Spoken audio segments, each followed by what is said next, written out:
curta o vídeo e se inscreva no canal. Audioteca ANCAP.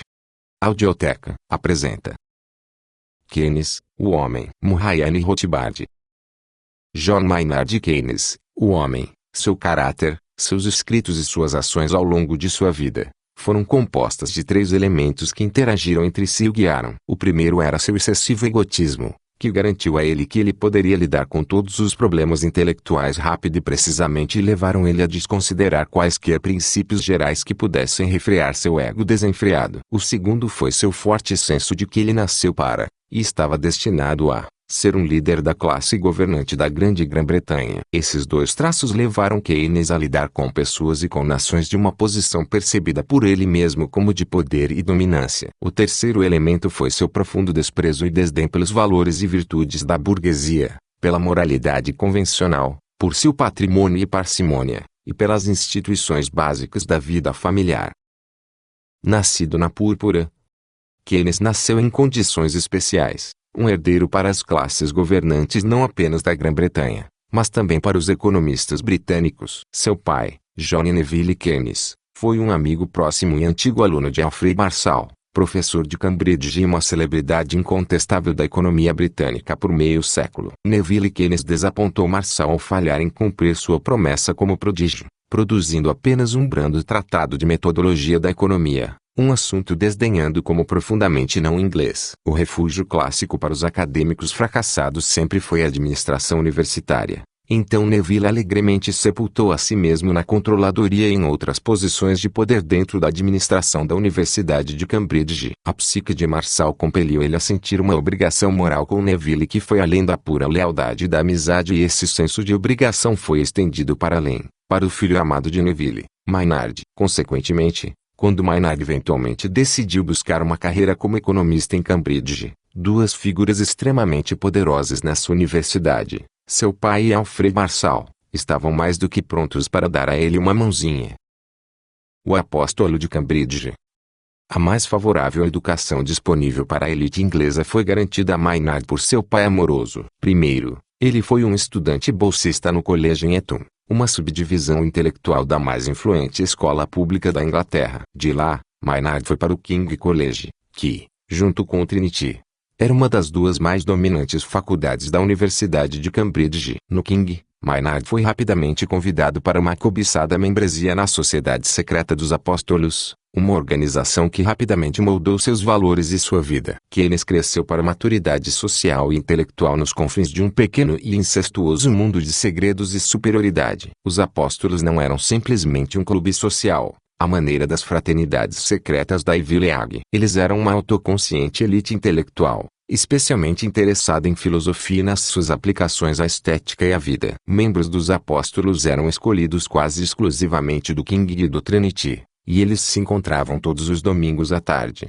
atrás de portas fechadas para entregarem e discutirem artigos. Durante o resto da semana, os membros praticamente viviam nos quartos uns dos outros. Além disso, o apostolado não era simplesmente um caso para os graduandos, mas uma membresia para a vida e estimada como tal para o resto de suas vidas. Os apóstolos adultos, conhecidos como anjos, incluindo Keynes, retornavam frequentemente a Cambridge para encontros, e participavam ativamente no recrutamento de novos graduandos. Em fevereiro de 1903, com 20 anos de idade, John Maynard Keynes assumiu seu lugar como apóstolo 243 em uma cadeira que reclinava em uma sociedade que foi fundada em 1820. Pelos próximos 5 ou 6 anos de formação, Maynard gastou quase toda a sua vida privada entre os apóstolos, e seus valores e atitudes foram moldados de acordo. Mas ainda, a maior parte da sua vida adulta foi gasta entre apóstolos mais novos e mais velhos, seus amigos e outras relações. Uma importante razão para o efeito poderoso da Sociedade dos Apóstolos sobre seus membros era a atmosfera inebriante de segredos. Como biógrafo de Keynes,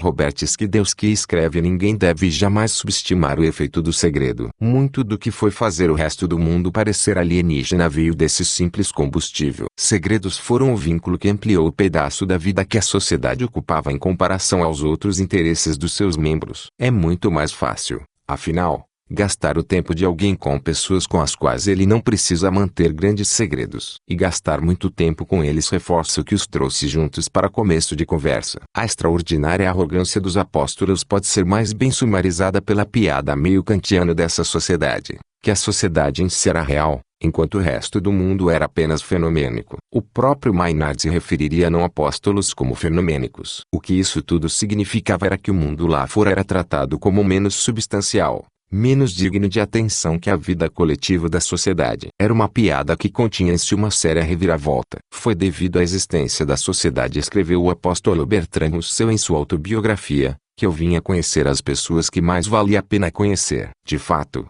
Russell relembra que quando Keynes, já adulto, deixou Cambridge, ele viajou pelo mundo com a sensação de ser um bispo de uma seita em terras estrangeiras. A verdadeira salvação para Keynes, relembra Russell com grande percepção, estava em outro lugar, entre os fiéis em Cambridge. Ou, como o próprio Maynard escreveu durante seus dias de graduando em uma carta para seu amigo e seu co-líder, Gilles Lytton Strachey, em Monomania, essa colossal superioridade moral que nós sentimos. Eu tenho a sensação de que a maior parte do resto, o resto do mundo fora dos apóstolos, nunca viram nada mesmo, tão estúpidos e tão imorais. Duas atitudes básicas dominaram o grupo hermético sob a égide de Keynes e Strachey. A primeira era a sua crença fundamental na importância do amor próprio e da amizade, enquanto desprezavam quaisquer regras gerais ou princípios que talvez pudessem limitar seus próprios egos. E a segunda, sua animosidade para com o desprezo pelos valores e pela moralidade da classe média. A confrontação apostólica com os valores burgueses incluíam elogios à estética vanguardista,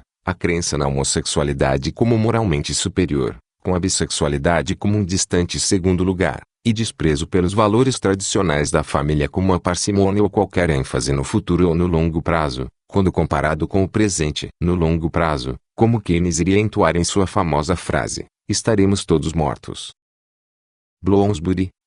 Depois de sua graduação em Cambridge, Keynes e muitos dos apóstolos da faculdade pegaram alguns alojamentos em Bloomsbury, um bairro antiquado no norte de Londres. Eles formaram então o famoso grupo Bloomsbury, um centro de estética e moral vanguardista que constituiu a mais influente cultural e intelectual força na Inglaterra durante os anos de 1910 e 1920. A formação do grupo Bloomsbury foi inspirada na morte do eminente filósofo vitoriano e liberal clássico Silas Lee Stephen em 1904. O jovem filho de Stephen, que se sentiu libertado pela partida da rígida presença moral de seu pai, prontamente arrumou uma casa em Bloomsbury e começou a dar bailes todas as quintas-feiras. Tobias Stephen, mesmo sem ser um apóstolo, era um amigo próximo no Trinity de Lytton Strachey. Strachey e outros apóstolos, bem como outro grande amigo de Strachey da Trinity, Clive Bell, se tornaram hóspedes regulares dos seus bailes. Depois da morte de Tobias em 1906, Vanessa Stephen se casou com Bell, e os encontros em Bloomsbury se dividiram em dois grupos. Uma vez que Clive era um crítico de arte e informação e Vanessa era uma pintora, eles estabeleceram um clube das sextas, concentrado nas artes visuais. Enquanto isso, Virginia e Adrian Stephen continuaram os encontros de quinta focados em literatura, filosofia e cultura. Eventualmente, o apóstolo do Trinity, Leonard Woolf, um amigo e contemporâneo de Keynes, se casou com Virginia Stephen. No final de 1909, Keynes se mudou para uma casa de Bloomsbury muito próxima dos Stephens, dividindo um apartamento com o artista de Bloomsbury Duncan Grant, um primo dos Stracheys. Os valores e atitudes de Bloomsbury são similares àqueles dos apóstolos de Cambridge, embora com uma pegada mais artística. Com uma maior ênfase na rebelião contra os valores vitorianos, não é de se admirar que Maynard Keynes tenha sido um membro distinto dos Bloomsbury. Uma ênfase particular foi a de perseguir uma arte formalista e vanguardista, impulsionado pelo crítico de arte e apóstolo de Cambridge Roger Free, que depois retornou para Cambridge como professor de arte. Virginia Steppenwolf iria se tornar uma expoente proeminente em ficção formalista. E todos eles energicamente perseguiram um estilo de vida de bissexualidade promíscua, como foi trazido às luzes pela biografia de Strachey de Michael Orwed, 1967. Como membros do Círculo Cultural de Cambridge, o grupo Bloomsbury aproveitou a herdada, embora modesta, riqueza. Mas, conforme o tempo foi passando, muito do financiamento de várias exibições e projetos de Bloomsbury vieram do seu membro leal, Maynard Keynes. Como Skidelsky escreve, Keynes veio para trazer a Bloomsbury músculos financeiros, não apenas ao fazer grandes negócios financeiros ele mesmo, principalmente através de investimentos e especulação financeira, que ele gastou de forma pródiga nas causas de Bloomsbury, mas por sua habilidade de organizar apoio financeiro para as empresas deles. De fato, da Primeira Guerra Mundial em diante, era quase impossível encontrar qualquer empresa, cultural ou doméstica, em que membros de Bloomsbury estivessem envolvidos, que não se beneficiaram de alguma forma de sua generosidade, de sua perspicácia financeira, ou de seus contatos. O filósofo Moerite. O maior impacto na vida e nos valores de Keynes, a maior experiência de conversão para ele, não veio da economia, mas da filosofia. Alguns meses depois da iniciação de Keynes nos Apóstolos, G. E. Moore, um professor de filosofia do Trinity que havia se tornado um apóstolo uma década antes de Keynes, publicou sua magnum opus, Principia Ethica, 1903. Tanto na época quanto em lembranças 3 décadas depois, Keynes atestou o enorme impacto que o Principia teve sobre ele e sobre seus amigos apóstolos. Em uma carta na época de sua publicação, ele escreveu que o livro é uma obra estupenda e fascinante, a melhor no assunto, e alguns anos depois ele escreveu para Strachey: é impossível exagerar na maravilha e na originalidade de Moore. Quão incrível é imaginar que apenas nós conhecemos o embrião de uma verdadeira teoria de ética. E, em um artigo de 1938 para o grupo Bloomsbury, intitulado Mere Beliefs, Keynes recorda que os efeitos do Principia em nós e a conversa que o precedeu e o procedeu, dominou, e talvez ainda a domine, tudo. Ele adicionou que o livro era excitante, emocionante, o começo de um novo renascimento, a abertura de um novo céu na terra. Palavras muito fortes sobre um livro técnico de filosofia. Qual é a fonte dessas palavras? Em primeiro lugar, havia o carisma pessoal que Moore exercia sobre os estudantes de Cambridge. Mas, além de seu magnetismo pessoal, Keynes e seus amigos foram atraídos não tanto pela doutrina de Moore em si quanto pela interpretação particular e apegada que eles mesmos deram para a doutrina. Apesar de seu entusiasmo, Keynes e seus amigos aceitaram apenas o que eles diziam ser a ética pessoal de Moore, e aquilo que eles chamaram de a religião de Moore, enquanto eles rejeitaram totalmente sua ética social, e aquilo que eles chamaram de sua moral. Keynes e seus amigos apóstolos entusiasticamente abraçaram a ideia de uma religião composta de momentos de contemplação apaixonada e comunhão dos objetos do amor e da amizade. Eles repudiaram,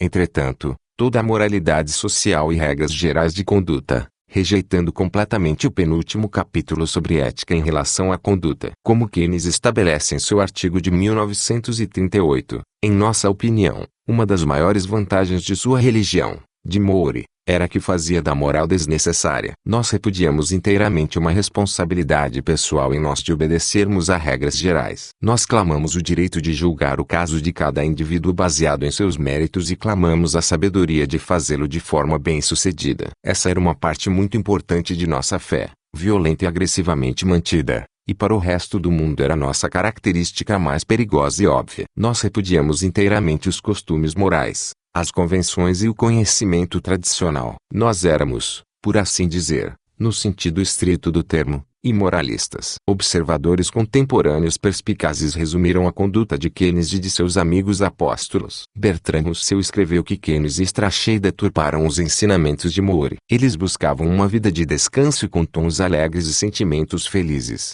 e concebiam a vida dos bons como consistindo nas admirações ardentes mútuas ocorridas na panelinha da elite. Ou, como Beatrice Webb nitidamente observou, o mourismo entre os apóstolos era nada menos do que uma justificação metafísica para que fizessem o que queriam, e que outras pessoas desaprovavam. A questão, então, emerge: quão seriamente esse imoralismo, essa rejeição das regras gerais que normalmente iriam restringir o ego de alguém, marcariam a vida adulta de Keynes? C. Roy Harrod, um discípulo e um biógrafo hagiográfico, insiste que esse moralismo, assim como todos os outros aspectos desagradáveis da personalidade de Keynes, foram apenas uma fase adolescente, rapidamente superadas pelo seu herói. Mas muitos outros aspectos de sua carreira e de seu pensamento confirmam que o imoralismo e o desdém pela burguesia de Keynes duraram por toda sua vida. Além disso, no seu artigo de 1938, feito quando tinha 55 anos de idade, Keynes confirmou a contínua aderência às suas visões primárias,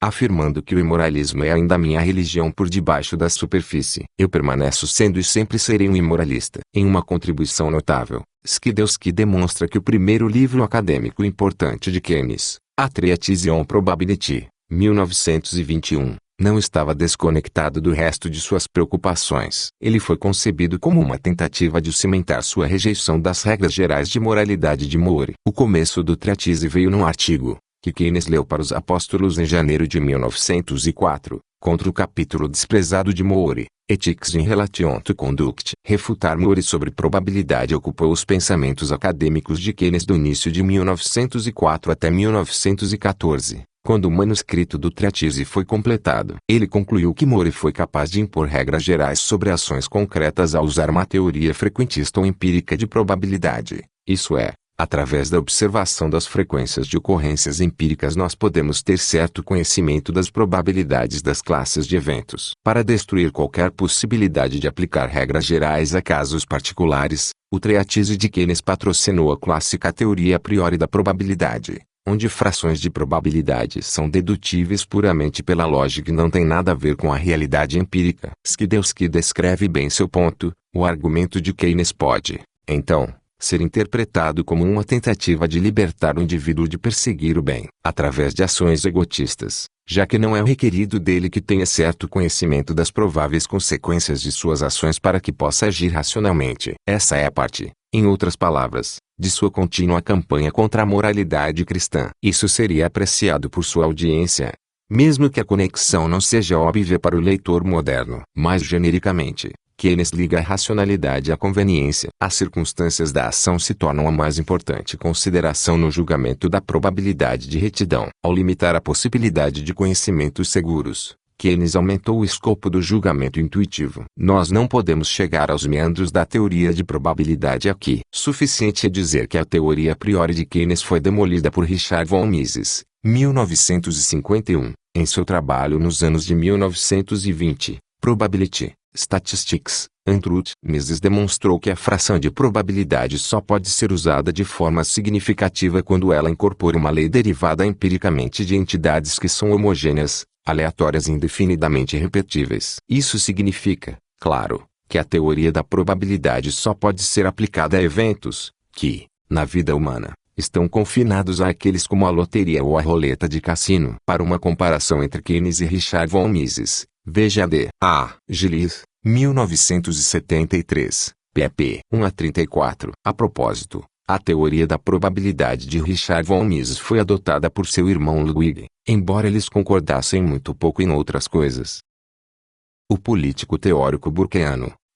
Se Moore era o herói ético de Keynes, Burke pode ter uma forte reivindicação como sendo seu herói político. Escreve Skidelsky. Edmund Burke. O que um conservador amante da tradição terá em comum com Keynes, o estatista e planejador central racionalista? Uma vez mais, como com Moore, Keynes venerava esse homem com uma pegada keynesiana, selecionando os elementos que se encaixavam em seu próprio caráter e temperamento. O que Keynes pegou de Burke é revelador. Keynes apresentou suas visões em um longo, graduando, ganhador de prêmios, artigo inglês acerca do tipo Political Doctrines of Edmund Burke. Isso é, primeiro, a oposição militante de Burke aos princípios gerais na política e, em particular, seu patrocínio da conveniência contra os direitos naturais abstratos. Em segundo lugar, Keynes concordou fortemente com a alta preferência temporal de Burke, seu rebaixamento do futuro incerto contra o presente existente. Keynes então concordou com o conservadorismo de Burke no sentido que era hostil a introduzir maus presentes para o bem de benefícios futuros. Essa também era a expressão de direita da depreciação geral de Keynes no longo prazo,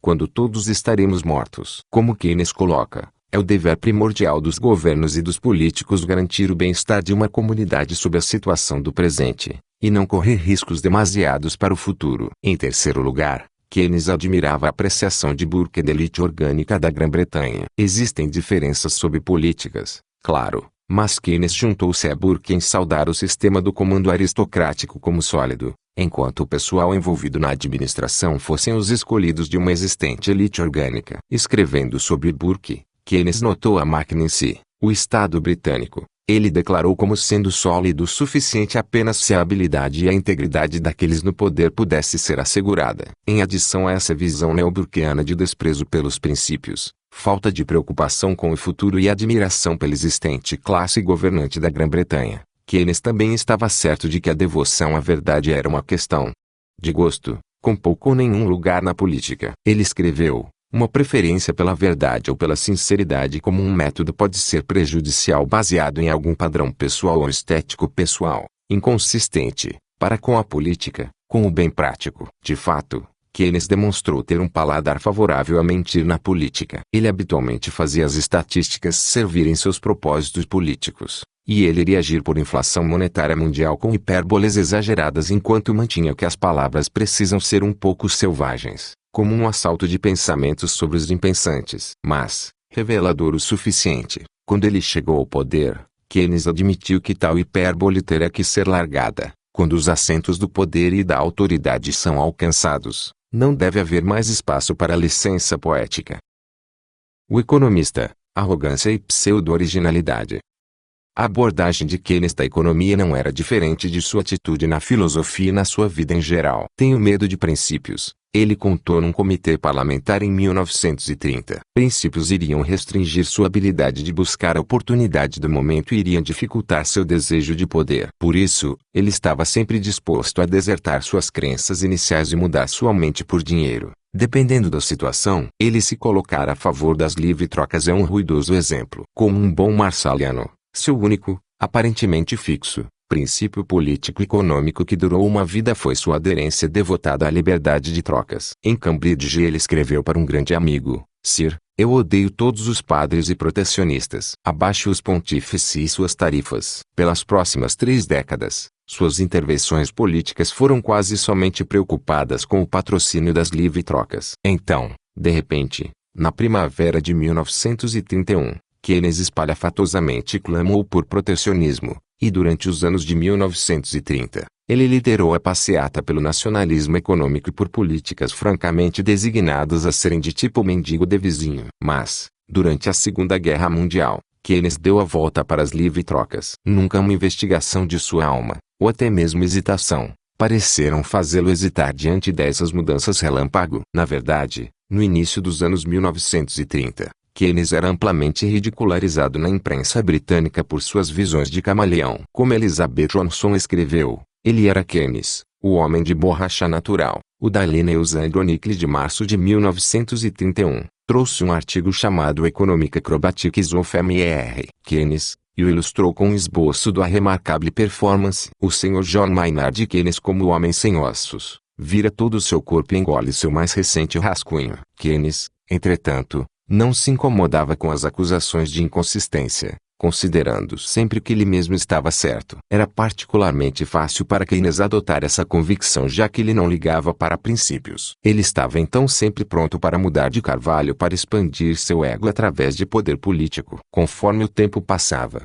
Elizabeth Johnson escreve, Keynes tinha uma ideia clara de seu papel no mundo. Ele era o principal conselheiro econômico do mundo, para o chanceler do Tesouro que o procurasse no dia, para o ministro de Finanças da França, para o presidente dos Estados Unidos. Perseguir o poder por si mesmo e para a classe governante significava, claro, aumentar a aderência a ideias e instituições de uma economia administrada centralmente. Entre os bons homens da elite orgânica governando a nação, ele colocava a si mesmo no papel crucial do técnico acadêmico, a versão do século XX do filósofo rei ou, ao menos, o filósofo que guiava o rei. Não é de se admirar que Keynes saudou o presidente Franklin D. Roosevelt como o primeiro chefe de Estado a receber conselhos teóricos como a base para ações de larga escala. Ação é o que Keynes esperava do governo, especialmente com o próprio Keynes fazendo planos e determinando os rumos de ação. Como Johnson escreve, seu oportunismo significava que ele reagia a eventos imediatamente e diretamente. Ele produziria uma resposta, escreveria um memorando, publicaria de uma vez, não importado o assunto. Na tesouraria da Segunda Guerra Mundial, ele quase levou seus colegas próximos à loucura com sua propensão a colocar o dedo em cada pequena coisa. Não apenas fique parado aí, faça alguma coisa teria sido seu lema para o dia a dia. Johnson nota que a atitude instintiva de Keynes a qualquer nova situação era assumir, primeiro, que ninguém estava fazendo nada a respeito de algo, e depois, Se eles estavam, que eles estavam fazendo errado. Era um hábito mental de uma vida baseado na convicção de que ele estava armado com um cérebro superior. E, apóstolo de Cambridge como ele era, dotado de uma sensibilidade superior. Uma notável ilustração de injustificada arrogância de Maynard Keynes e sua irresponsabilidade intelectual foi sua reação ao brilhante pioneiro Treatise on Money and Credit de Ludwig von Mises, publicada em alemão em 1912. Keynes tinha recém se tornado editor do principal periódico acadêmico e econômico da Grã-Bretanha, o Economic Journal da Universidade de Cambridge. Ele fez um review do livro de Mises, dando-lhe pouca atenção. O livro, ele escreveu condescendentemente, tinha considerável mérito e era iluminado, e seu autor era definitivamente amplamente lido. Mas Keynes expressou desapontamento que o livro não era construtivo ou original. Keynes 1914. Essa reação brusca serviu para matar qualquer interesse no grande livro de Mises na Grã-Bretanha. E Money and Credit permaneceu sem tradução por 2 fatídicas décadas. O ponto peculiar do review de Keynes é que o livro de Mises era altamente construtivo e sistemático, assim como notavelmente original. Então, como Keynes não conseguiu ver isso? O quebra-cabeça foi esclarecido uma década e meia depois, quando, em uma nota em seu próprio Treatise on Money, Keynes maliciosamente admitiu que em alemão, eu apenas consigo entender claramente aquilo que eu já sei, então novas ideias podem passar desapercebidas para mim em virtude das dificuldades da linguagem. Keynes 1930. Que imprudência absurda! Isso era Keynes no seu máximo.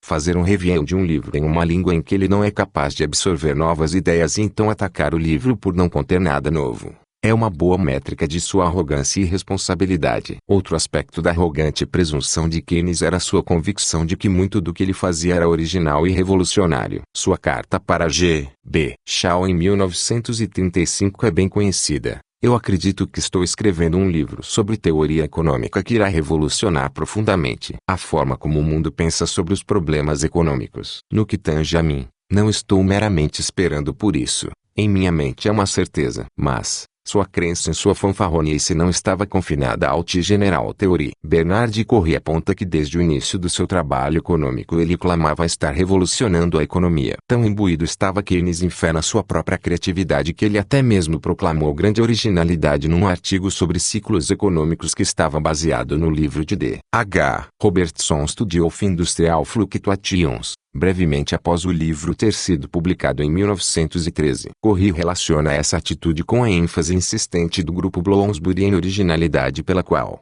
é claro, eles queriam dizer a eles. Originalidade, ele aponta, era uma das fixações do grupo Bloomsbury. Keynes foi grandemente ajudado em suas declarações de originalidade pela tradição de economia que Alfred Marshall conseguiu estabelecer em Cambridge. Como estudante de Marshall e professor de Cambridge sob a égide de Marshall, Keynes facilmente absorveu a tradição marshalliana. E não era que o próprio Marshall clamasse resplandecente originalidade, embora ele fizesse reivindicações de invenções independentes em utilidade marginal e tivesse, secretamente, inveja dos estudantes que talvez pudessem roubar suas ideias. Marshall desenvolveu uma estratégia de manter um mundo marshalliano hermeticamente fechado em Cambridge, e consequentemente na economia da Grã-Bretanha em geral. Ele criou um mito que em sua magnum opus de 1890, Principles of Economics, ele havia construído uma síntese superior, incorporando os aspectos válidos de todas as teorias competidoras e conflitantes anteriores,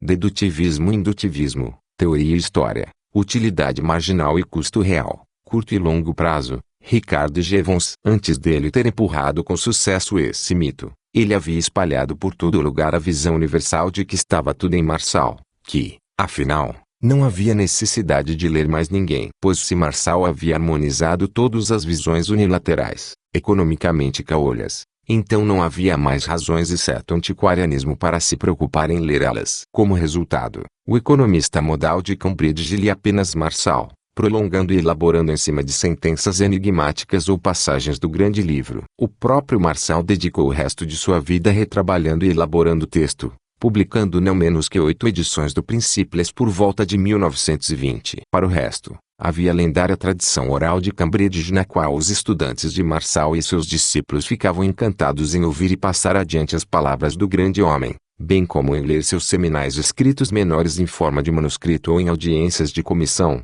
já que Marshall manteve a maior parte dos seus escritos menores fora de publicação até quase o final de sua vida. Além disso, Os marsalianos de Cambridge poderiam trazer para eles mesmos uma aura de casta sacerdotal, os únicos dignos dos mistérios dos escritos sagrados negados aos homens menores. O firmemente selado mundo da Cambridge marsaliana rapidamente dominou a Grã-Bretanha. Havia poucos desafiadores a ele nesse mundo. A dominância foi acelerada pelo papel único de Cambridge e de Oxford na vida social e intelectual da Grã-Bretanha, especialmente nos anos antes da explosão educacional que se seguiu à Segunda Guerra Mundial. Desde os dias de Adam Smith, Davi Ricardo e J. S. Mill, a Grã-Bretanha foi bem sucedida em dominar a teoria econômica pelo mundo. Então Marshall e sua seita conseguiram assumir a hegemonia não apenas da economia em Cambridge, mas do mundo.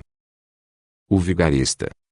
O jovem Keynes não mostrou qualquer interesse em economia. Seu interesse dominante era a filosofia. De fato, ele terminou sua graduação em Cambridge sem ter sequer uma aula de economia. Não só ele não tinha uma graduação na disciplina, mas o único curso de economia que Keynes teve em sua vida foi um curso de graduação de um período de Alfred Marshall. Ele achou o feitiço da economia excitante. Entretanto, na medida em que apelava tanto para os interesses teóricos e para a ânsia de chamar muita atenção através do mundo real de ação. No outono de 1905, ele escreveu para Strachey: "Eu acho economia cada vez mais satisfatório, e eu acho que eu sou bem bom nisso. Eu quero administrar uma ferrovia ou organizar uma trust ou ao menos persuadir Zwingli, o público investidor." Keynes, de fato, havia recém-embarcado em sua carreira de uma vida como investidor e especulador. Ainda assim Arrow foi constrangido a negar vigorosamente que Keynes começou a especular antes de 1919. Afirmando que Keynes não tinha capital antes disso, Arrow explicou que a razão para sua insistência em um review de um livro 6 anos depois da publicação de sua biografia. É importante que isso seja claramente entendido, já que existem muitos mal-intencionados que afirmam que ele tirou vantagem de informações internas quando estava no Tesouro, 1915, junho de 1919, para ser bem-sucedido em suas especulações de sucesso. 1957. Numa carta para Clive Bell, autor do livro Sob Revisão e velho Bloomsbury e amigo de Keynes, Arrow pressionou esse ponto ainda mais. Esse ponto é importante por causa das histórias bestiais, que estão bem espalhadas, sobre ele ter feito dinheiro de forma desonrosa ao tirar vantagem de sua posição no Tesouro. Apesar da insistência de Arrow no contrário, entretanto, Keynes havia de fato estabelecido seu próprio fundo especial e começou a fazer investimentos em julho de 1905. Em 1914, Keynes estava especulando pesadamente no mercado de ações e,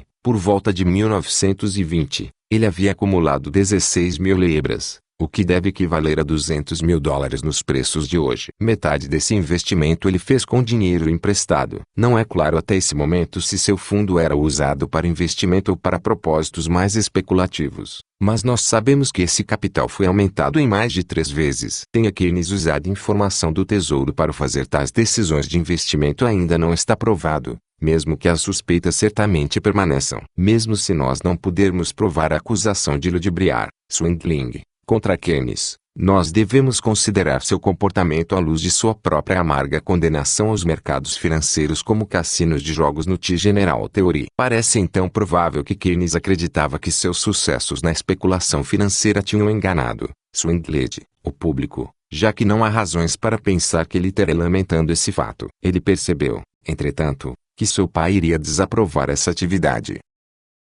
Keynes e a Índia. Enquanto em Eton, o jovem Keynes, com seus 17, 18 anos, presenciou um sentimento anti-imperialista despertar na guerra da Grã-Bretanha contra os boeres na África do Sul. Ainda assim, ele nunca foi influenciado por esse sentimento. Como Skidelsky nota, por toda a sua vida ele assumiu o império como um fato da vida e nunca mostrou o menor interesse em descartar ele. Ele nunca desviou muito da visão de que, todas as coisas consideradas, era melhor ter falantes de inglês dominando o mundo do que estrangeiros. No final de 1905, apesar da importunação de Marshall, Keynes abandonou seus estudos de graduação em economia depois de um semestre e, no ano seguinte, prestou provas para o serviço civil, tendo ganhado um secretariado num escritório na Índia. Na primavera de 1907, Keynes foi transferido do departamento militar para o departamento de receitas, estatísticas e comércio. Enquanto ele ainda estava para se tornar um especialista nos assuntos dos indianos, Ele mesmo assim alegremente assumiu que o governo da Grã-Bretanha não devia ser questionado. A Grã-Bretanha simplesmente disseminou bom governo em lugares que não poderiam ter se desenvolvido por conta própria. Maynard, Skidelsky aponta, sempre viu o Raj através do ideal. Ele nunca considerou as implicações humanas e morais do governo imperial ou se os grã-bretões estavam explorando os indianos. Na grande tradição imperialista de Mills e de Thomas Macaulay na Inglaterra do século XIX. Além disso, Keynes nunca sentiu necessidade de viajar para a Índia, aprender as línguas indianas, ou ler quaisquer livros sobre exceto se eles lidassem com finanças. Apesar do seu crescimento a níveis maiores no serviço civil, Keynes rapidamente ficou cansado da sua quase sinecura e tentou retornar para Cambridge num cargo de professor. Finalmente, no final de 1907, Marshall escreveu para Keynes, oferecendo a ele uma classe em economia. Apesar de Marshall estar prestes a se aposentar, ele facilmente persuadiu seu amigo, estudante favorito, e sucessor escolhido a dedo, Arthur C. Pigou, a seguir a prática de Marshall de pagar pela palestra do seu próprio salário. Neville Keynes prontamente ofereceu-se para igualar a bolsa. Em 1908, Keynes alegremente assumiu o provinciano cargo de ensinar economia marshalliana em sua velha escola, o King College, Cambridge. Mas, a maior parte do seu tempo e energia estavam sendo gastas como um homem ocupado de negócios em Londres. Uma de suas funções era de ser um informal, mas valioso conselheiro para o escritório indiano. De fato, sua associação com o escritório na verdade aumentou depois de 1908. Como resultado, ele desempenhou um importante papel nas questões monetárias da Índia, escrevendo o primeiro de seus artigos principais sobre a Índia para o Economic Journal em 1909, escrevendo um influente memorando que cresceu para seu primeiro livro, a breve monografia chamada Indian Currency and Finance em 1913, e desempenhando um papel influente na Comissão Real para Finanças e Moeda da Índia, posto notável para o qual ele foi apontado antes de ter 30 anos. O papel de Keynes nas finanças indianas não era apenas importante, mas também em última análise pernicioso, prefaciando seu papel posterior nas finanças internacionais. Apesar de ter convertido a Índia do padrão em prata para o padrão ouro em 1892, o governo britânico tropeçou em um padrão de taxa de ouro, ao invés de um padrão de ouro total que marcou a Grã-Bretanha e outras nações maiores do Ocidente. Ouro não foi dissolvido como moeda ou semelhante disponível na Índia, e as reservas de ouro da Índia para as rúpias foram mantidas como saldos em libras ao invés de em ouro per se. Para a maioria dos oficiais do governo, esse arranjo foi apenas uma medida de meio do caminho para um padrão completo de ouro. Mas Keynes saudou o novo padrão de taxa de ouro como progressivo, científico e se movendo em direção a uma moeda ideal. Ecoando visões inflacionistas de séculos de idade, ele opinou que a moeda gasta recursos que podem ser economizados por papéis e trocas estrangeiras. Seu ponto crucial, entretanto, era que um falso padrão ouro, como o padrão de taxa de ouro precisa ser, confere muito mais espaço para manuseio da moeda e inflação pelos governos centrais, tirando assim o poder do público sobre o dinheiro e colocando o poder nas mãos do governo. Keynes elogiou o padrão indiano como permitindo uma elasticidade muito maior,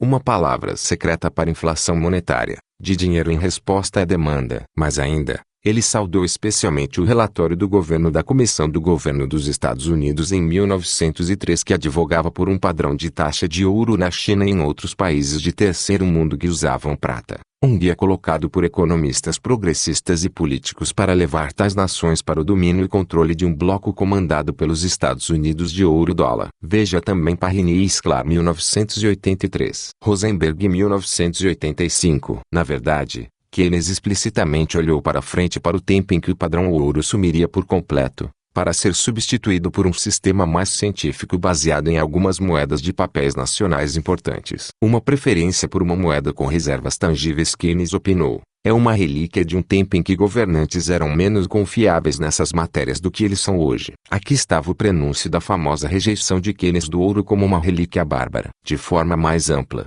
as primeiras visões monetárias de Keynes pressagiaram o desastroso padrão de taxa de ouro projetado pela Grã-Bretanha durante os anos 1920, bem como o profundamente falho plano de Bretton Woods de $1 administrado e imposto pelos Estados Unidos, com a ajuda da Grã-Bretanha e do Lord Keynes, no final da Segunda Guerra Mundial. O economista de Cambridge, entretanto, não estava contente em defender o status quo padrão de taxa de ouro na Índia, acreditando que a marcha para a inflação controlada não estava avançado rápido o suficiente. Ele clamou pela criação de um banco central, o Banco do Estado, para a Índia, permitindo assim centralização das reservas, elasticidade monetária bem maior e mais expansão monetária e inflação. Embora ele fosse incapaz de convencer a Comissão Real de ir em apoio a um banco central, ele foi fortemente influente em seu relatório final. Esse relatório incluiu sua visão de banco central como um apêndice, e Keynes também fez uma severa investigação da posição pró-padrão ouro e anti-banco central das testemunhas. Uma interessante nota de rodapé ao caso foi a reação ao apêndice de Banco Central de Keynes por seu antigo professor,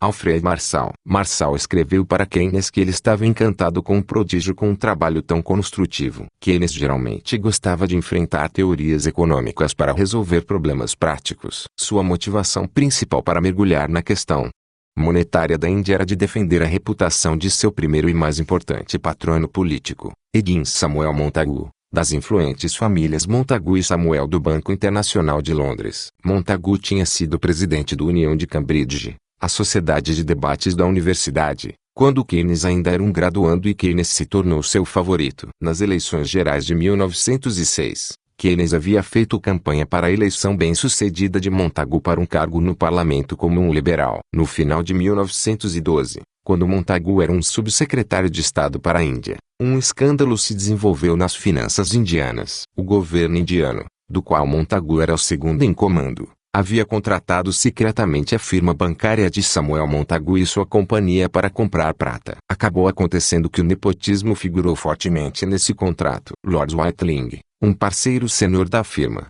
era o pai do subsecretário Higgins Montagu. Outro parceiro, Sir Stuart Samuel, era o pai de Herbert Samuel, chefe postal do governo Asquith. Vendendo a teoria geral. O general teoria de Keynes foi, ao menos no curto prazo, um dos mais deslumbrantemente bem-sucedidos livros de todos os tempos. Em alguns poucos anos, sua teoria revolucionária tinha conquistado a profissão econômica e rapidamente havia transformado as políticas públicas, enquanto a economia antiquada foi varrida, desonrada e jogada na lixeira da história. Como tal foi alcançado, Keynes e seus seguidores iriam responder, claro, que a profissão simplesmente aceitou a sua forte verdade auto-evidente. E ainda assim General Theory não foi de forma alguma realmente revolucionário, mas meramente o velho e frequentemente refutado mercantilismo de falácias inflacionistas e vestido em uma nova roupa brilhante, repleto com jargões construídos recentemente e majoritariamente incompreensíveis. Como, então, adveio o rápido sucesso? Parte da razão, como Schumpeter pontuou, é que o clima no governo bem como o clima intelectual de 1930 eram propícios a tal conversão. Governos sempre buscam novas formas de receita e novas formas de gastar dinheiro, frequentemente sem maiores ressalvas. Entretanto, a ciência econômica, por quase um século, havia duramente avisado contra a inflação e com o déficit de gastos, até mesmo em tempos de recessão. Economistas, a quem Keynes juntou em uma única categoria e desdenhosamente denegriu como clássicos no General Theory, eram os resmungões no piquenique, estendendo uma toalha desmancha prazeres sobre as tentativas do governo de aumentar os gastos. Agora vinha Keynes, com sua economia científica moderna, dizendo que a antiga economia clássica havia entendido tudo errado, que, ao contrário, era o dever moral e científico do governo gastar, gastar e gastar. Incorrer em déficit atrás de déficit, para salvar a economia dos vícios como a parcimônia e orçamentos balanceados e restrito capitalismo. E para gerar recuperação da depressão. Quão bem-vinda foi a economia keynesiana para os governos de todo o mundo. Em adição, intelectuais por todo o mundo estavam começando a se convencer que o capitalismo laissez-faire não poderia funcionar e que tinha sido responsável pela Grande Depressão. Comunismo,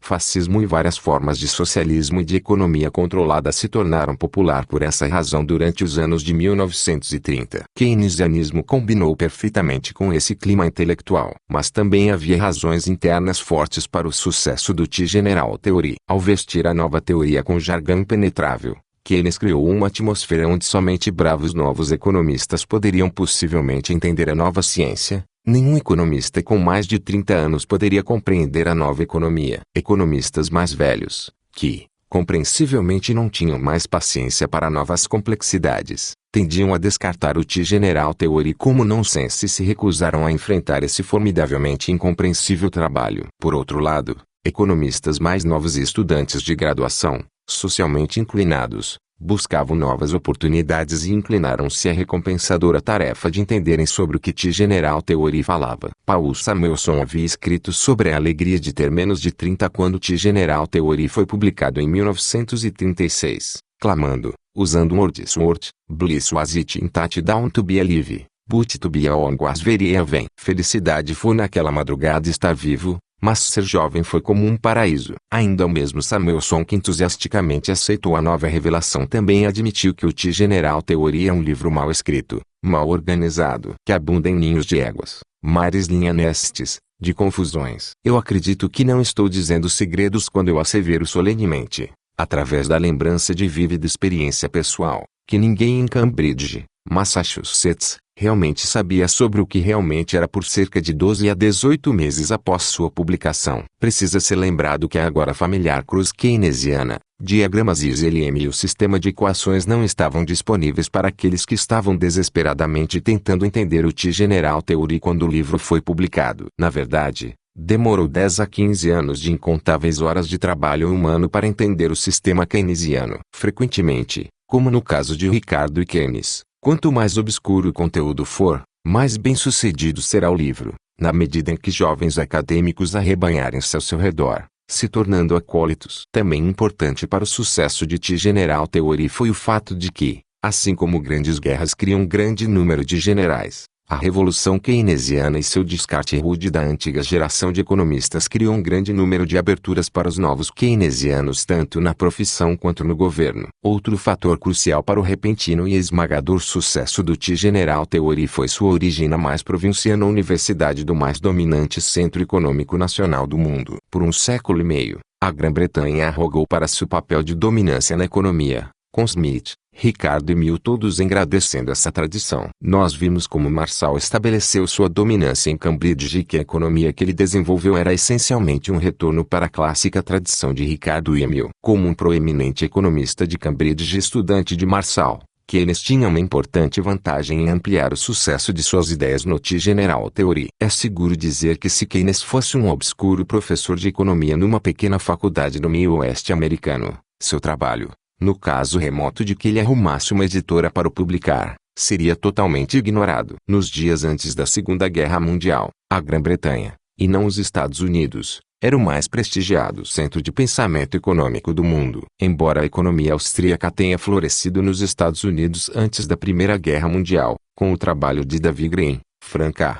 Fetter e Herbert J. Davenport, os anos de 1920 e início dos anos de 1930, foram um período estéril para a teoria econômica. Institucionalistas antiteóricos haviam dominado a economia americana durante esse período, deixando um vácuo que era simples para Keynes preencher. Também importante para o sucesso de Keynes foi a sua tremenda estatura como líder intelectual e político econômico na Grã-Bretanha, incluindo seu papel proeminente como um participante e severo crítico do Tratado de Versalhes. Como um membro de Bloomsbury, ele também era importante nos círculos artísticos e culturais da Grã-Bretanha. Mas ainda, nós devemos perceber que nos dias da pré-Segunda Guerra Mundial apenas uma pequena minoria de cada país ia para a faculdade e que o número de universidade era pequeno e geograficamente concentrado na Grã-Bretanha. Como resultado, havia poucos economistas e professores de economia na Grã-Bretanha, e todos conheciam uns aos outros. Isso criou considerável espaço para a personalidade e o carisma ajudarem a converter a profissão para a doutrina keynesiana.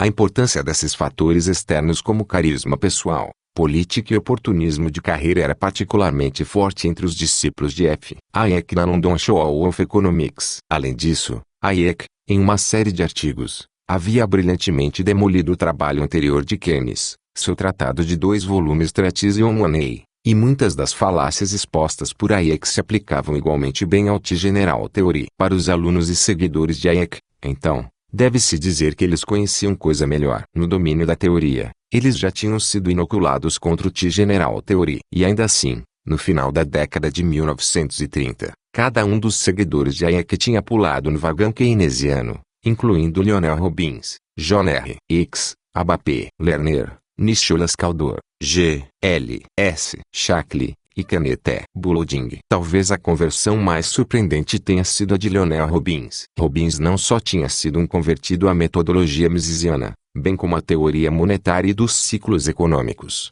mas também tinha sido um forte ativista pró-austríaco. Convertido desde sua presença no Privatseminar de Mises em Viena na década de 1920, Robbins, altamente influente no departamento de economia da LSE, conseguiu trazer Hayek para a LSE em 1931 e traduzir e publicar as obras de Hayek Mises. Apesar de ser um crítico de longa data da doutrina keynesiana antes de General Theory, a conversão de Robbins ao keynesianismo foi aparentemente solidificada quando ele serviu como colega de Keynes no planejamento econômico em tempo de guerra. Há no diário de Robbins uma nota decidida de êxtase que talvez explique sua surpreendente humilhação em repudiar sua obra misesiana, Tigreat Depression, 1934. O repúdio de Robbins foi publicado em sua autobiografia de 1971. Sempre considerarei esse aspecto da minha disputa com Keynes como o maior erro da minha carreira profissional, e o livro, Tigreat Depression, que posteriormente escrevi, em parte na justificativa dessa atitude, como algo que eu gostaria de ver esquecido. As entradas do diário de Robbins sobre Keynes durante a Segunda Guerra Mundial só podem ser consideradas uma visão pessoal absurdamente arrebatadora. Aqui está Robbins em uma conferência pré-Bretton Woods de junho de 1944 em Atlantic City. Keynes estava em seu humor mais lúcido e persuasivo, e o efeito foi irresistível. Keynes deve ser um dos homens mais notáveis que já viveram. A lógica rápida, a visão ampla, sobretudo o sentido incomparável da aptidão das palavras, todos combinam para fazer algo em vários graus além do limite da realização humana comum. Apenas Churchill, Robbins continua dizendo, é de estatura comparável. Mas Keynes é maior, pois ele usa o estilo clássico de nossa vida e linguagem, é verdade. Mas é filmado através de algo que não é tradicional, uma qualidade única sobrenatural da qual só se pode dizer que é puro gênio. Os americanos sentaram-se entusiasmados enquanto o visitante divino cantava e a luz dourada tocava ao redor. Este tipo de bajulação só pode significar que Keynes possuía algum tipo de forte magnetismo pessoal ao qual Robbins era suscetível. Centrais para a estratégia de Keynes em colocar o General Theory acima de outros foram duas afirmações: primeiro, que ele estava revolucionando a teoria econômica, e segundo, que ele foi o primeiro economista, além de alguns personagens do submundo, como Silvio Gesell, a se concentrar no problema do desemprego. Todos os economistas anteriores, a quem ele juntou como clássicos, disse ele, assumiram o pleno emprego e insistiram que o dinheiro era apenas um véu para processos reais e, portanto, não era uma presença verdadeiramente perturbadora na economia. Um dos efeitos mais infelizes de Keynes foi seu equívoco na história do pensamento econômico, uma vez que sua devotada legião de seguidores aceitou as opiniões defeituosas de Keynes no General Theory como a última palavra sobre o assunto. Alguns dos erros altamente influentes de Keynes podem ser atribuídos à ignorância, uma vez que ele foi pouco treinado no assunto e principalmente lido o trabalho por seus colegas cantabrigianos. Por exemplo, em seu resumo grosseiramente distorcido da lei de Say, oferta cria sua própria demanda. Ele cria um espantalho e passa a demoli-lo com facilidade. Esta reafirmação errônea e enganosa da lei de Say foi posteriormente repetida,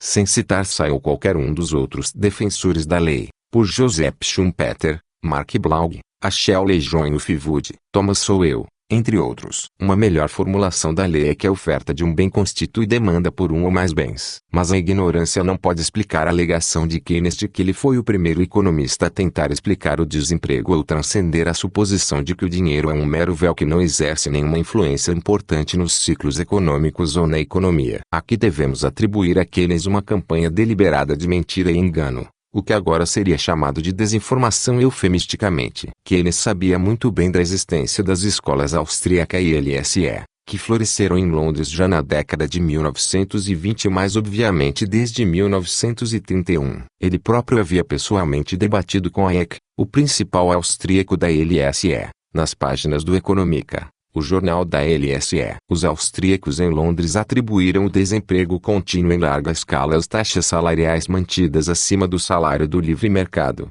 por uma combinação de ações sindicais e governamentais, por exemplo, em pagamentos extraordinariamente generosos de seguro-desemprego. Recessões e ciclos econômicos foram atribuídos ao crédito bancário e expansão monetária, como alimentado pelo Banco Central, que empurrou as taxas de juros abaixo dos níveis genuínos de preferência temporal e criou um superinvestimento em bens de capital de maior ordem. Estes então teriam que ser liquidados por uma recessão, que por sua vez surgiria assim que a expansão do crédito parasse. Mesmo que ele não tivesse concordado com esta análise, era inconcebível para Keynes ignorar a própria existência dessa escola de pensamento então proeminente na Grã-Bretanha. Uma escola que nunca poderia ser interpretada como tendo ignorado o impacto da expansão monetária sobre o estado real da economia. A fim de conquistar o mundo da economia com sua nova teoria, foi fundamental para Keynes destruir seus rivais dentro da própria Cambridge. Em sua mente, aquele que controlava Cambridge controlava o mundo. Seu rival mais perigoso era o sucessor escolhido a dedo por Marshall e o antigo professor de Keynes, Arthur C. Pigou. Keynes começou sua campanha sistemática de destruição contra Pigou quando Pigou rejeitou sua abordagem anterior no Treatise on Money,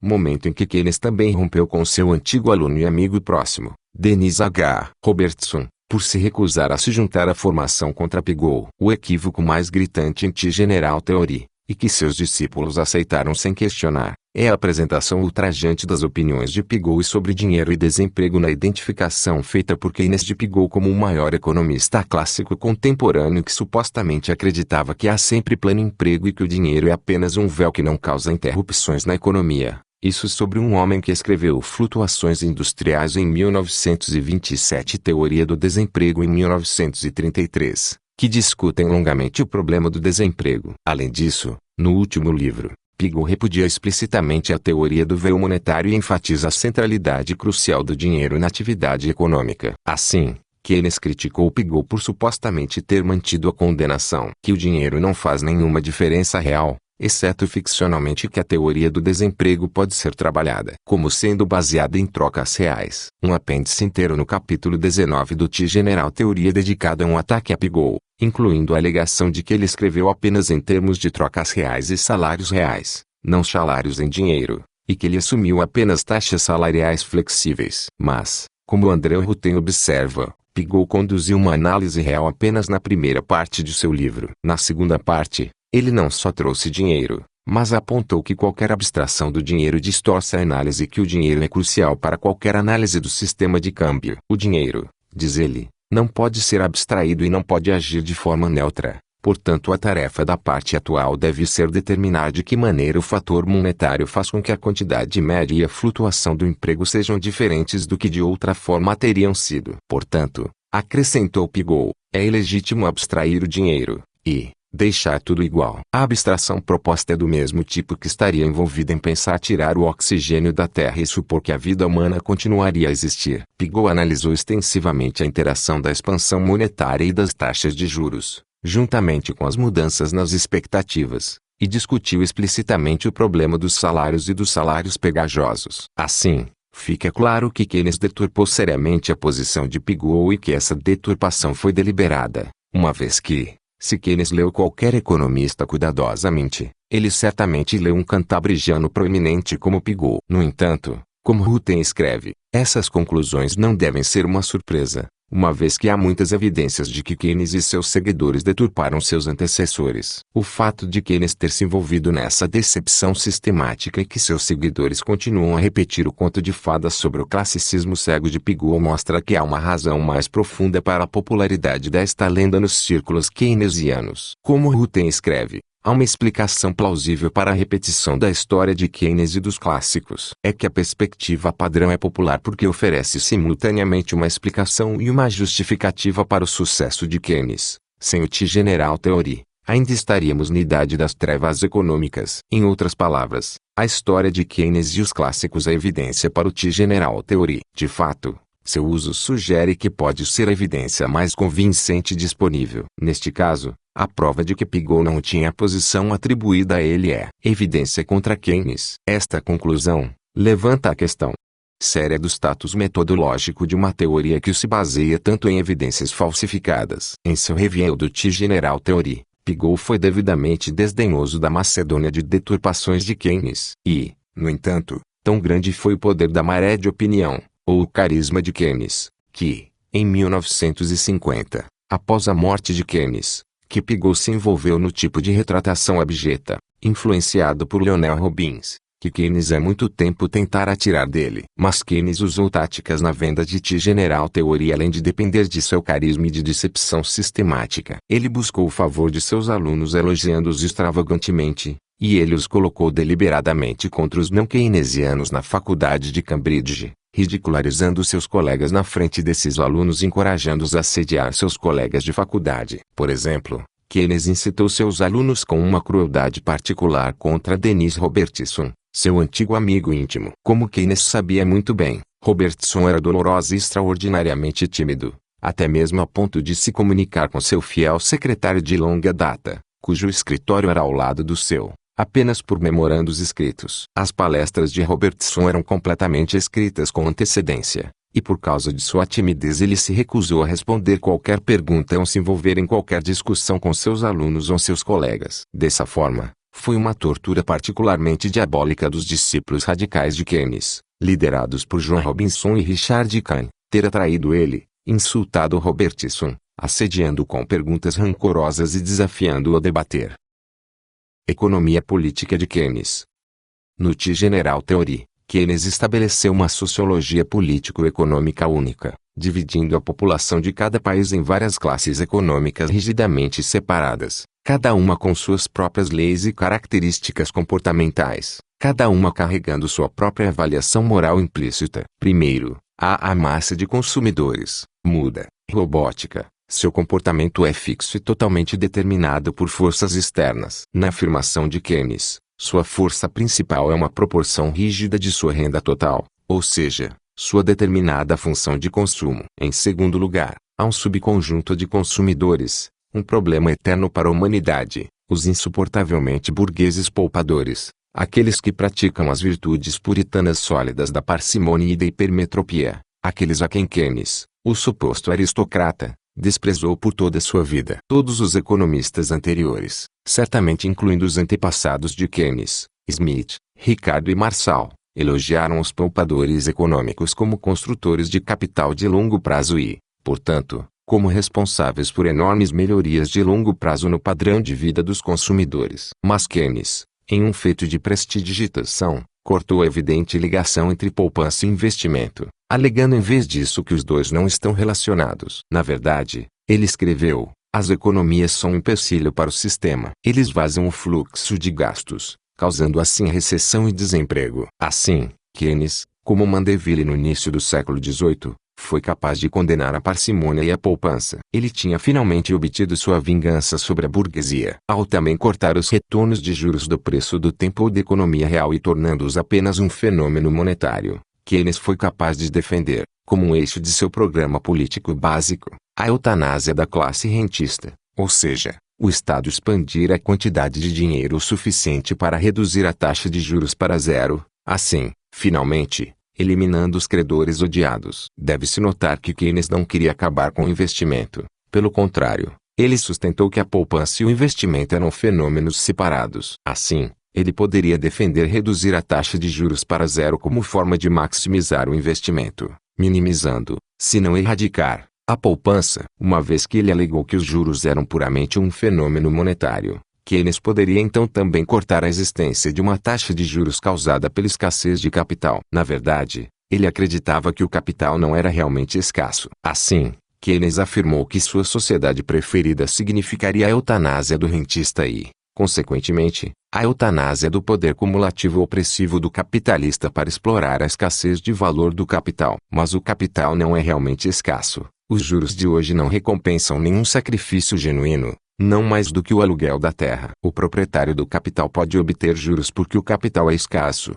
assim como o proprietário do terreno pode obter aluguel porque o terreno é escasso. Mas, embora possa haver razões intrínsecas para a escassez de terras, não há razões intrínsecas para a escassez de capital. Portanto, podemos mirar na prática em um aumento no volume de capital até que ele deixe de ser escasso, de modo que o investidor sem função, o rentista, não receberá mais um bônus. Keynes deixou claro que ele estava ansioso para uma aniquilação gradual função do rentista, em vez de qualquer tipo de revolta súbita. Keynes então chegou à terceira classe econômica, a quem ele estava um pouco melhor disposto, os investidores. Ao contrário dos consumidores passivos e robóticos, os investidores não são determinados por uma função matemática externa. Pelo contrário, São cheios de livre-arbítrio e dinamismo ativo. Eles também não são um arrasto maligno nas máquinas econômicas, como são os poupadores. Eles são importantes contribuintes para o bem-estar de todos. Mas, infelizmente, há um problema. Mesmo que dinâmicos e cheios de livre-arbítrio,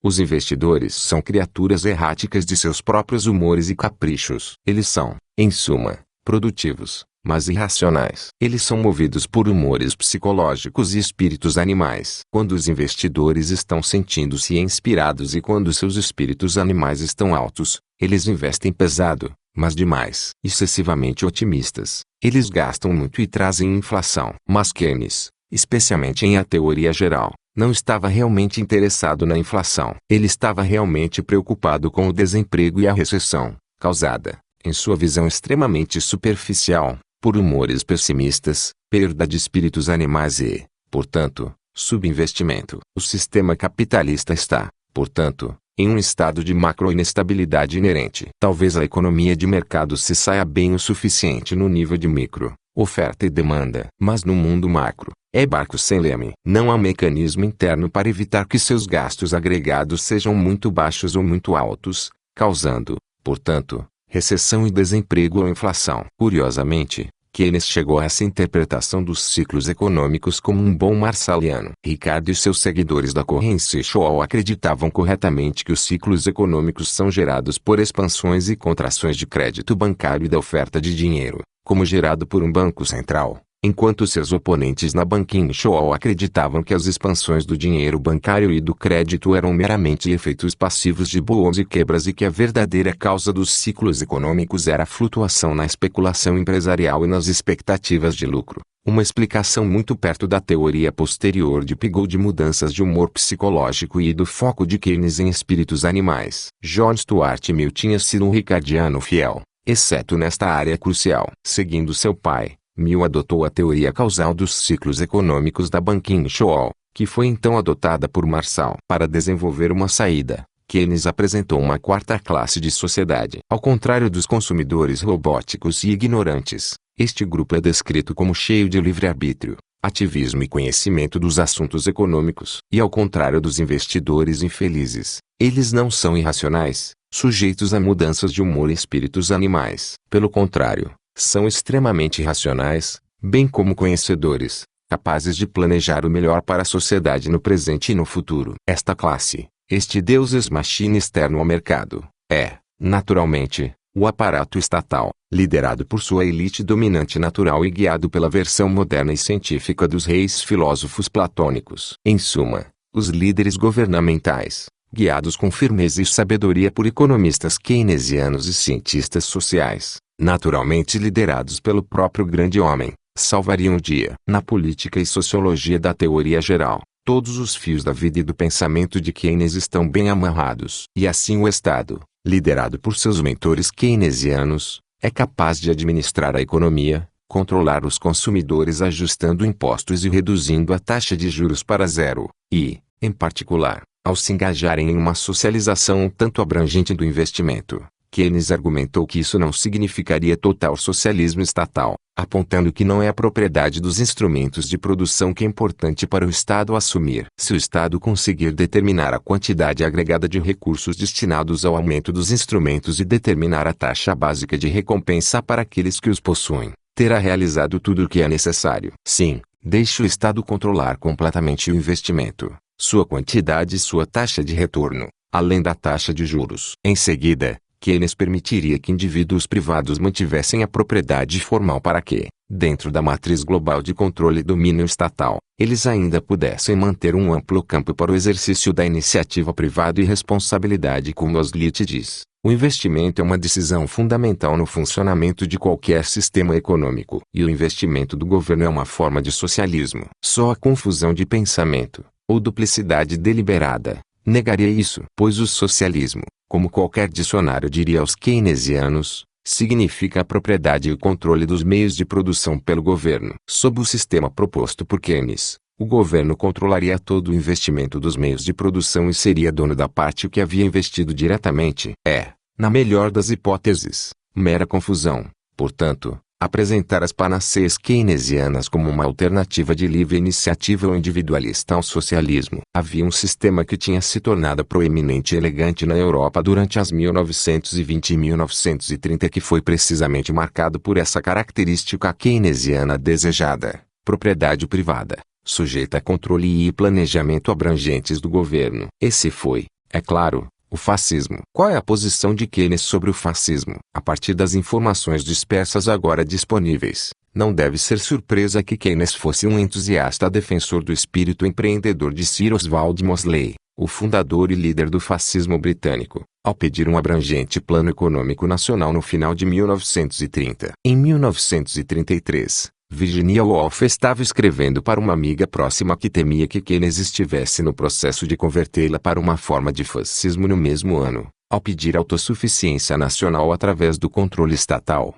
Keynes opinou que Mussolini, talvez, esteja adquirindo seus dentes do siso. Mas a evidência mais convincente da forte inclinação fascista de Keynes foi o prefácio especial que ele preparou para a edição alemã do Die Generaltheorie. Esta tradução alemã, publicada no final de 1936, incluiu uma introdução especial para o benefício dos leitores alemães de Keynes e para o regime nazista sob o qual foi publicada. Não surpreende que a biografia idólatra de Keynes, Life, de Arrow não faça menção a esta introdução, embora tenha sido incluída 2 décadas depois no volume 7 dos Collected Writings, juntamente com prefácios para as edições japonesa e francesa. A introdução alemã, que apenas escassamente recebeu o benefício de comentários extensos de exegeses keynesianas, inclui as seguintes declarações de Keynes. No entanto, a teoria da produção como um todo, que é o que o seguinte livro pretende fornecer, é muito mais facilmente adaptada às condições de um Estado totalitário, do que a teoria da produção e distribuição de uma determinada produção produzida sob condições de livre concorrência e uma certa medida de laissez-faire. Quanto ao comunismo, Keynes estava menos entusiasmado. Por um lado, ele admirava os jovens, intelectuais, comunistas ingleses do final dos anos 1930 porque o lembravam, curiosamente, dos típicos cavalheiros ingleses não conformistas que fizeram a reforma, lutaram contra a grande rebelião, ganharam nossas liberdades civis e religiosas, e humanizaram as classes trabalhadoras no século passado. Por outro lado, ele criticou os jovens comunistas de Cambridge pelo outro lado da moeda reforma, grande rebelião. Eles eram puritanos. O antipuritanismo ao longo da vida de Keynes emergiu na questão: os graduandos de Cambridge estão desiludidos quando vão para a Rússia, e a acham terrivelmente desconfortável. Claro que não. É isso que eles estão procurando. Keynes rejeitou firmemente o comunismo após sua própria visita à Rússia em 1925. Ele não gostou do terror em massa e do extermínio, causado em parte pela velocidade da transformação revolucionária e em parte também, opinou Keynes, por alguma bestialidade na natureza russa, ou na natureza russa e judaica quando, como agora, eles são aliados juntos. Ele também tinha fortes dúvidas de que o comunismo russo seria capaz de tornar os judeus menos avarentos. Na verdade, Keynes era antissemita há muito tempo. Em Eton, Maynard escreveu um ensaio intitulado As Diferenças entre o Oriente e o Ocidente, no qual condenou os judeus como um povo oriental que, por causa de instintos profundamente enraizados que são antagônicos e, portanto, repulsivos à Europa, não pode ser assimilado à civilização europeia mais do que gatos podem ser forçados a amar cães. Mais tarde, como um funcionário britânico na Conferência de Paz de Paris, Keynes escreveu sobre sua grande admiração pelo brutal ataque antissemita de Lloyd George ao ministro francês das Finanças, Louis Lucien Clotes, que havia tentado pressionar os alemães derrotados por mais ouro em troca de aliviar o bloqueio alimentar aliado. Primeiro, havia a descrição feita por Keynes de Clotes, um judeu baixo, gordo, musculoso, bem preparado, bem guardado, mas com um olho instável, itinerante, e seus ombros um pouco dobrados com uma postura de depreciação instintiva. Keynes então descreveu o momento dramático. Lloyd George sempre o odiou e o desprezou. E agora viu em um piscar de olhos que ele poderia matá-lo. Mulheres e crianças estavam famintas. Ele chorou. E aqui estava Amy Clotes falando sem parar de seu horror, God. Ele inclinou-se para a frente e com um gesto de suas mãos indicou a todos a imagem de um judeu hediondo segurando um saco de dinheiro. Seus olhos brilharam e as palavras saíram com um desprezo tão violento que ele parecia quase estar cuspindo nele. O antissemitismo, não muito abaixo da superfície em uma assembleia como essa, estava no coração de todos. Todos olharam para Klotz com um desprezo momentâneo e ódio. O pobre homem estava dobrado sobre seu assento, visivelmente encolhido. Mal sabíamos o que Lloyd George estava dizendo, mas as palavras Rui Klotz foram repetidas, e toda vez com desprezo exagerado. Naquele momento, Lloyd George chegou ao clímax de sua performance. Voltando-se para o primeiro-ministro francês, Clemenceau, ele avisou que, a menos que os franceses cessassem suas táticas obstrutivas contra a alimentação dos alemães derrotados, 3 nomes entrariam para a história como os arquitetos do bolchevismo na Europa: Lenin e Trotsky. Como Keynes escreveu, o primeiro-ministro cessou. Por toda a sala você podia ver cada um sorrindo e sussurrando para seu vizinho, Trotsky. A questão é que Keynes, que nunca tinha gostado particularmente de Lloyd George antes, foi conquistado pela exibição da pirotecnia antissemita selvagem de George. Ele pode ser incrível quando se concorda com ele, declarou Keynes. Nunca antes e depois admirei tanto seus poderes extraordinários. Mas a principal razão para a rejeição de Keynes ao comunismo era simplesmente que ele mal não conseguia se identificar com o proletariado sujo. Como Keynes escreveu após sua viagem à Rússia soviética, como posso adotar tal credo que, preferindo a lama aos peixes, exalta o proletariado grosseiro acima da burguesia e da inteligência que são a qualidade de vida e certamente levam as sementes de todo o avanço humano. Rejeitando o socialismo proletário do Partido Trabalhista Britânico, Keynes fez um ponto gritante e semelhante: é uma guerra de classes e essa classe não é minha classe. A guerra de classes me encontraria do lado da burguesia educada. John Maynard Keynes era um membro vitalício da aristocracia britânica, e ele não estava disposto a esquecê-la.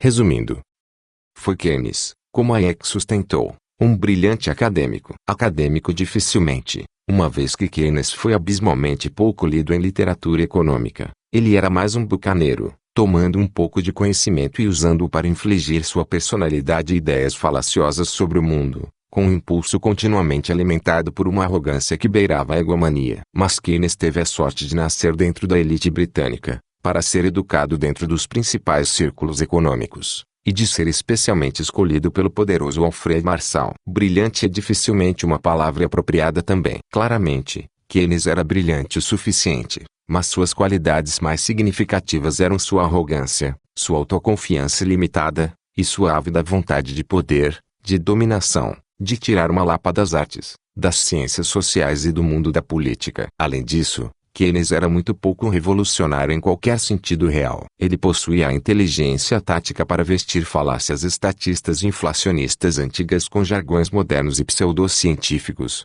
fazendo-os parecer as últimas descobertas da ciência econômica. Keynes foi, assim, capaz de surfar a onda de estatismo e socialismo, de economias gerenciadas e de planejamento. Keynes eliminou o antigo papel da teoria econômica como estraga-prazeres dos esquemas inflacionistas e estatistas, levando uma nova geração de economistas ao poder acadêmico e à riqueza política e privilégios. Um termo mais adequado para Keynes seria carismático, não no sentido de comandar a lealdade de milhões, mas em ser capaz de enganar e seduzir pessoas importantes, de patronos a políticos a estudantes e até economistas opositores. Um homem que pensava e agia em termos de poder e dominação brutal, que repreendia o conceito de princípio moral, que era um inimigo eterno e jurado da burguesia, dos credores, e da classe média econômica, que era um mentiroso sistemático, distorcendo a verdade para se encaixar em seu próprio plano, que era um fascista e era um antissemita. Keynes, apesar de tudo isso, foi capaz de persuadir adversários e competidores. Mesmo quando ele astutamente virou seus alunos contra seus colegas,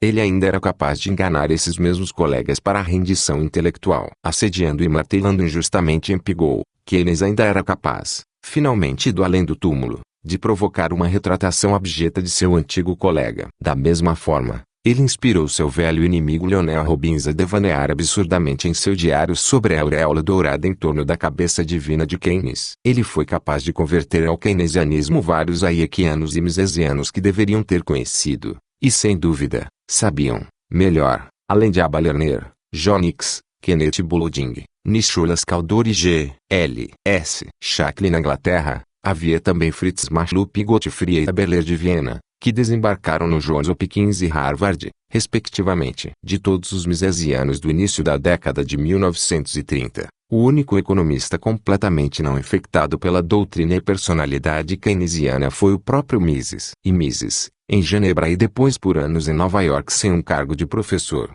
foi removido do influente cenário acadêmico. Embora Hayek tenha permanecido anti-keynesiano, ele também foi tocado pelo carisma keynesiano. Apesar de tudo, Hayek tinha orgulho de chamar Keynes de amigo e de fato promoveu a lenda de que Keynes, no final de sua vida, estava prestes a se converter de seu próprio keynesianismo. A evidência de Hayek para a suposta conversão de última hora de Keynes é notavelmente pequena, com base em 2 eventos nos anos finais da vida de Keynes. Primeiro, em junho de 1944, ao ler Tirroir do Serfdom, Keynes, agora no auge de sua carreira como planejador do governo em tempo de guerra, escreveu uma nota para Hayek, chamando-o de um grande livro. Moralmente e filosoficamente, eu me encontro de acordo com praticamente tudo o que está nele. Mas porque isso deveria ser interpretado como algo mais do que uma nota educada para um amigo casual por ocasião de seu primeiro livro popular. Além disso, Keynes deixou claro que, apesar de suas palavras amáveis, ele nunca aceitou a tese essencial da ladeira escorregadia de Hayek, ou seja, que o estatismo e o planejamento central levam diretamente ao totalitarismo. Pelo contrário, Keynes escreveu que o planejamento moderado será seguro se aqueles que o realizam estiverem justamente orientados em suas mentes e corações para a questão moral. Esta frase, é claro, sua verdadeira, pois Keynes sempre acreditou que a instalação de bons homens, ou seja, ele mesmo e os técnicos e estadistas de sua classe social, eram a única salvaguarda necessária para verificar os poderes dos governantes. Hayek oferece mais uma evidência frágil para a suposta retratação de Keynes, que ocorreu durante seu último encontro com Keynes em 1946, o último ano da vida de Keynes. Hayek relata, uma reviravolta na conversa me fez perguntar se ele estava ou não preocupado com o que alguns de seus discípulos estavam fazendo de suas teorias. Depois de um comentário não muito elogioso sobre as pessoas envolvidas, ele começou a me tranquilizar. Essas ideias tinham sido muito necessárias no momento em que ele as havia lançado. Mas não precisava me alarmar.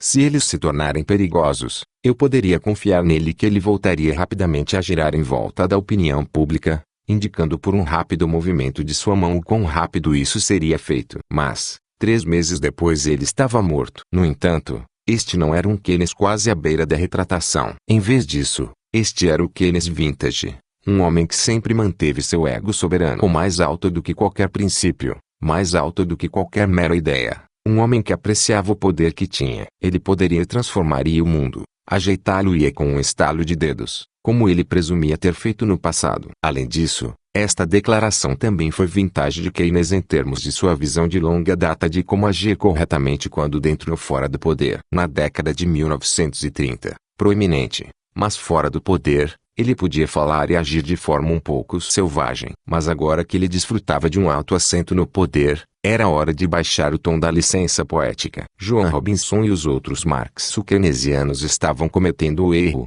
do ponto de vista de Keynes, de não subordinar suas ideias queridas aos requisitos de sua prodigiosa posição de poder. E assim Hayek também, embora nunca tivesse sucumbido às ideias de Keynes, caiu sob seu feitiço carismático. Além de criar a lenda da mudança de opinião de Keynes, porque Hayek não demoliu o General Theory como ele tinha feito com o Treatise Money. Hayek admitiu um erro estratégico, que ele não tinha se incomodado em fazê-lo porque era notório que Keynes ia mudar de ideia. Então Hayek não pensou então que o General Theory iria durar. Além disso, como Marx Cousin observou no capítulo 1 deste volume, Hayek aparentemente aposentou suas luvas na década de 1940. A fim de evitar interferir com o financiamento keynesiano britânico do esforço de guerra, certamente um infeliz exemplo do sofrimento da verdade nas mãos da suposta conveniência política. Economistas posteriores continuaram a cortar por uma linha revisionista, afirmando absurdamente que Keynes era apenas um pioneiro benigno da teoria da incerteza,